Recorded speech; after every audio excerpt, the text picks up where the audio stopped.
Hi everyone, my name is Erik Adler, and today we are going to talk about White Gold Wielder, which is the third and last part of the second Chronicles of Thomas Covenant the Unbeliever by Stephen R. Donaldson.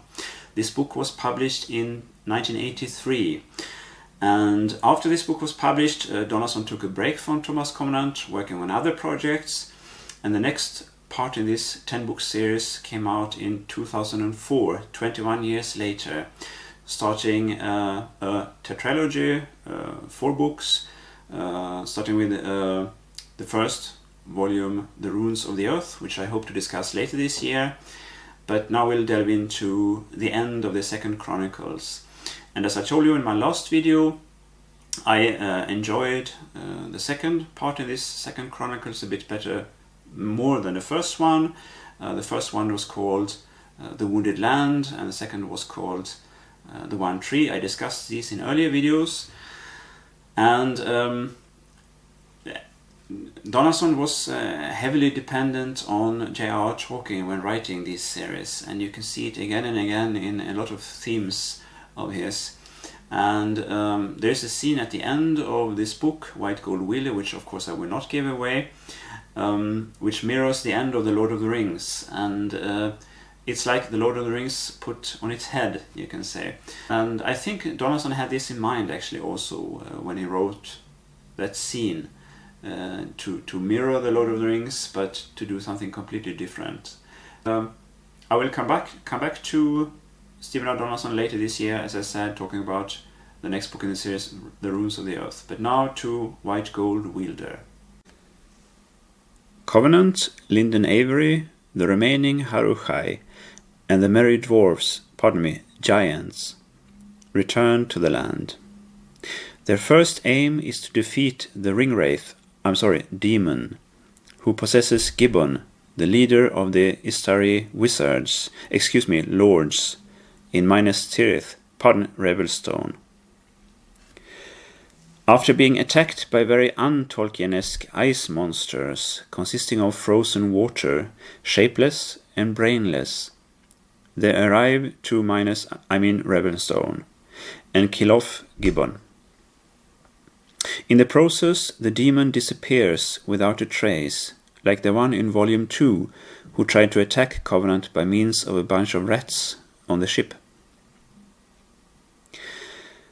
After having freed Revelstone from the bad guys, Covenant refuses further protection by the brave but anonymous Haruchai they met during the journey through the land, in spite of his disappointment in Volume 2, when the remaining Haruchai accompanying them on the ship refused to serve him.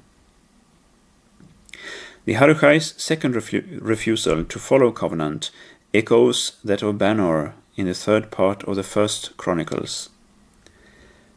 The group continues without the Haruchai to Mount Thunder, to defeat Lord Foul. What interested me in White Gold Wielder was just the descriptions of Covenant and of Linden. Like in the previous 2 volumes, the rest of the characters remain two-dimensional. Covenant's self-hatred, his feelings of inferiority, when he realizes that Linden has more right to the power of his magic ring, and his belief that he is corrupting everyone and everything that crosses his path, isolates him from Linden and endangers their relationship. Linden is struggling with the insight that she will save lives and eventually the world if she takes the ring from Covenant, since she can unleash the wild magic without destroying the Ark of Time, thus freeing Lord Foul. Covenant cannot, since he's been infected with Foul's poison. However, Linden is still ashamed because of her lust for power, and she fears it because she knows that she has already killed, and that she enjoyed it. And the ring is everything that Covenant has left, a symbol of his former marriage. The theme of possessing a power that one wants as well as hates, and that one does not dare to use, raises interesting questions concerning power in general, and it could have been expanded upon. In this volume, too, there are a few descriptions that are really beautiful. Covenant's voice sounds like cold, stiff hands rubbing themselves against each other to no avail. But like in the first two parts, some things are repeated over and over again. For example, Lyndon's moral right to Covenant's ring, and the songs with which Donaldson is fond of spicing his stories are all horrible and unwillingly comical. Lyndon's behavior in Enderlane does not fit her personality. Twice in the same night, she runs off like a child.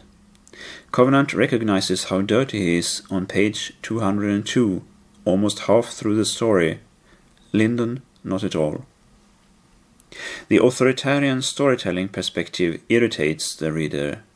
Had Covenant's eyesight been better, he would have seen this and this in this situation, the all-knowing storyteller informs us, and the illusion of living in the world of the book is lost.